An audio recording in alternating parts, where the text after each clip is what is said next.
Bonjour à tous, comment allez-vous aujourd'hui? J'espère que vous avez bien profité du soleil. Aujourd'hui, il fait encore beau. Tout le monde n'a peut-être pas forcément l'occasion de se faire un barbecue. Moi, par exemple, je n'ai pas de barbecue. Et pour ce faire, je vais plutôt nous faire une petite entrée froide. Donc aujourd'hui, on va partir sur un tartare de bœuf à l'italienne, coupé au couteau, avec une burrata et de la roquette.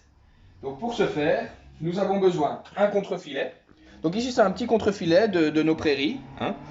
On a de la burrata des pouilles, du parmesan que j'ai pris en bloc, de la roquette, capre, des olives noires que j'ai déjà au préalable enlevé le noyau, des tomates séchées et des pistaches.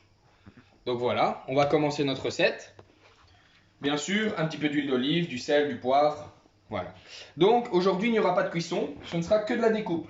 Donc pour faciliter ma découpe, je vais mettre une lavette humide sur mon plan de travail. Je vais venir poser ma planche et comme ça ma planche ne bougera plus. Et je pourrai faire mes découpes tranquillement. Donc on va tout simplement commencer par découper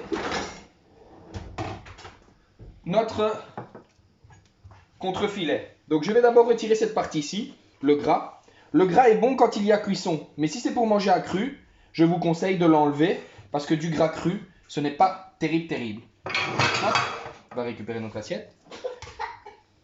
Hop. Et on va venir faire des belles petites bandes. Hop. Yep.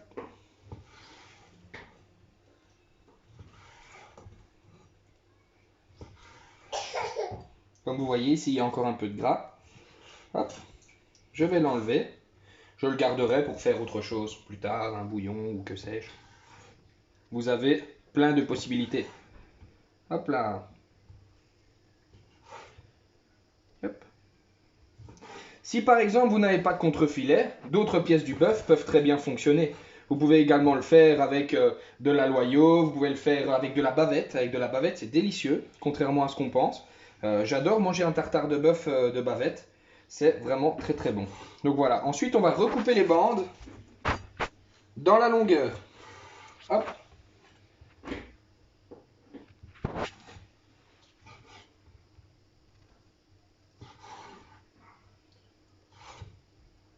Pour faire des lamelles, un peu comme des petits bâtonnets. Voilà. Hop, ici un petit bout de gras. Je l'enlève. Et ensuite, on va venir découper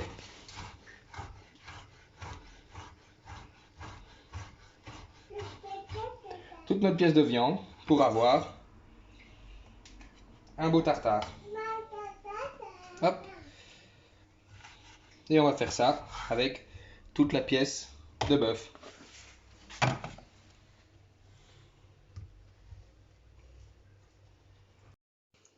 Donc voilà, tout notre bœuf est découpé. Je vous ai épargné l'étape de la découpe.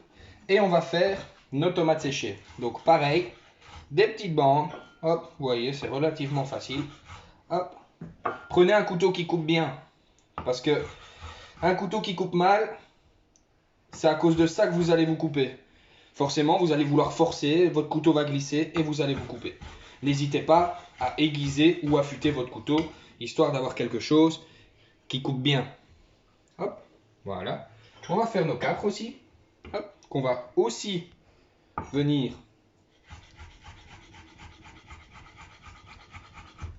couper. Hop, hop. Voilà. Hop.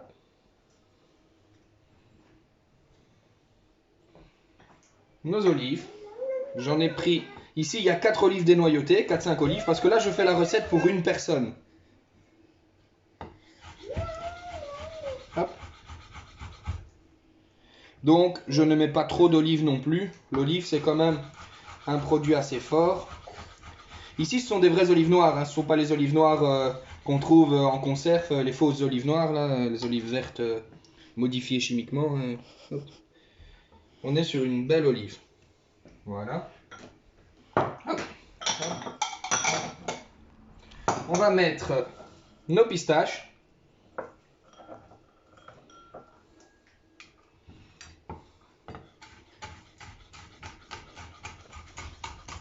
qu'on va aussi concasser.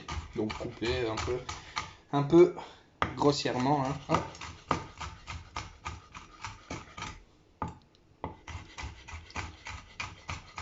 Donc ici, je suis sur des pistaches déjà torréfiées. D'accord? Si chez vous, vous n'avez que des pistaches fraîches, vous pouvez les torréfier un petit peu à l'avance. On va prendre un petit peu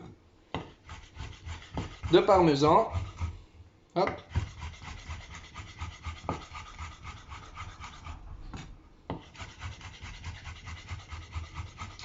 Et hop.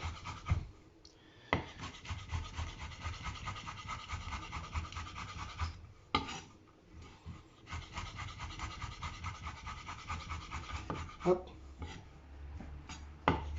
Vous voyez, je le concasse quand même assez finement. Hop. Pour ne pas non plus que quand on tombe dessus, on n'ait que ça en bouche. Voilà. Et ce que je ne vous ai pas dit, parce que j'ai oublié, on va mettre quelques herbes fraîches. Donc moi ici derrière, j'ai un petit pot avec du basilic. On va faire un petit peu de basilic. Voilà. Hop, un petit peu de basilic.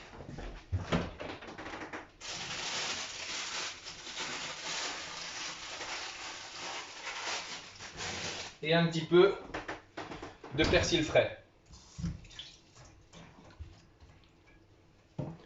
Hop. Vous voyez, pour le persil, pour avoir plus facile, je le forme en petites boules et puis je vais venir le couper. Toujours couper vos herbes, ne commencez pas à écraser. Vous voyez, je fais un va-et-vient avec mon couteau pour éviter que le jus du persil ne sorte et que mon persil ne devienne tout noir. Donc, coupez votre persil, ne l'écrasez pas. Les herbes sont fragiles et capricieuses. Hop, on va le mettre. Vous voyez, je ne l'ai pas fait trop fin. Parce que bon, je ne veux pas non plus avoir de la poudre de persil. Et ici, nous avons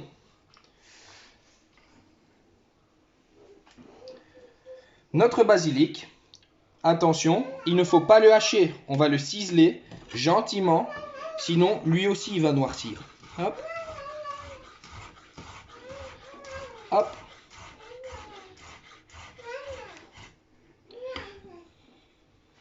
Et voilà.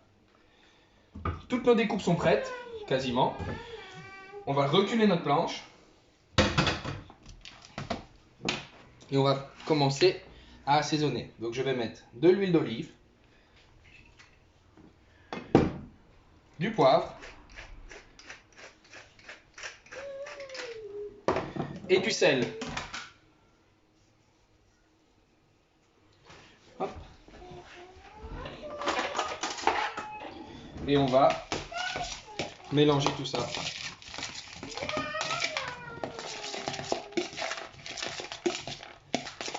Hop. Je vais rajouter encore un petit peu d'huile d'olive.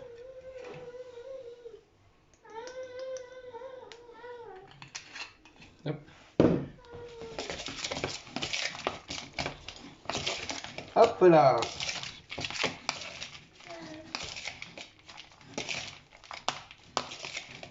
Voilà. On va le goûter.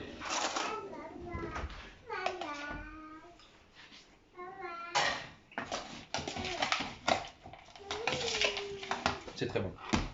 Hop. Et maintenant, on va tout simplement venir dresser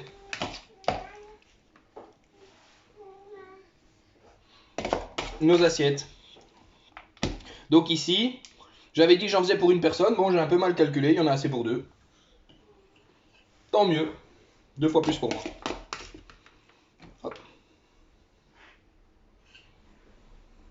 Comme vous voyez, je ne vous parle jamais de poids. Sauf quand c'est des recettes de pâtisserie. Parce que la cuisine, ça se fait aussi un peu à l'instinct. Faites comme bon vous le semble. Si vous préférez un peu plus de capre, mettez un peu plus de capre. Si vous aimez un peu plus de parmesan, mettez un peu plus de parmesan. Vous pouvez dresser votre tartare à l'emporte-pièce. Ça ne pose pas de problème. Je ne suis pas un grand fan de dresser les tartares à l'emporte-pièce parce qu'on écrase la viande, on la tasse. C'est moins joli, je trouve. Je préfère faire un petit dôme. Voilà, hop. Je vais, dans mon saladier, venir mettre ma roquette, que je vais assaisonner d'huile d'olive, sel, poivre. Et je vais venir rajouter un petit trait de vinaigre. Ici, je vais mettre un petit trait de vinaigre de cidre. Si vous voulez, chez vous, vous pouvez mettre un petit vinaigre balsamique blanc, par exemple. Si vous en avez, ou un jus de citron, ou bien simplement huile d'olive, sel, poivre. Moi, ici, j'ai envie d'apporter un petit peu d'acidité. Ce n'est pas forcément obligatoire. Hop. Un petit peu de verdure. Hop. Voilà. La burrata qu'on va venir découper. Hop. Une belle burrata. Hop.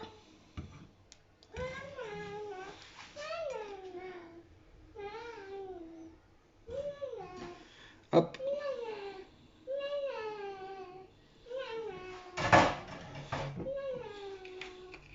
Un petit trait d'huile d'olive sur ma burrata.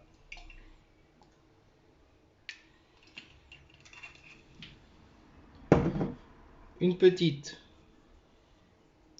pincée de sel. Et du poivre.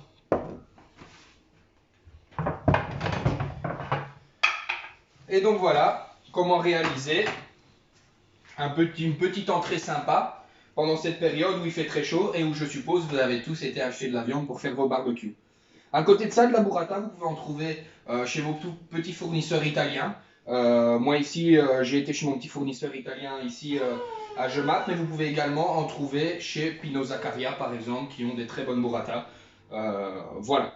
Donc laissez parler votre imagination, je l'ai fait à l'italienne. Si vous voulez le faire à autre chose, si vous voulez par exemple rajouter des anchois, le faire aux herbes, le faire au citron, juste au basilic, un petit pesto, tout est bon du moment que c'est équilibré. Donc voilà, j'espère que cette recette vous plaira et agrémentera votre apéro pour ce barbecue. On se revoit dans 2 jours et d'ici là, je vous souhaite un bon appétit.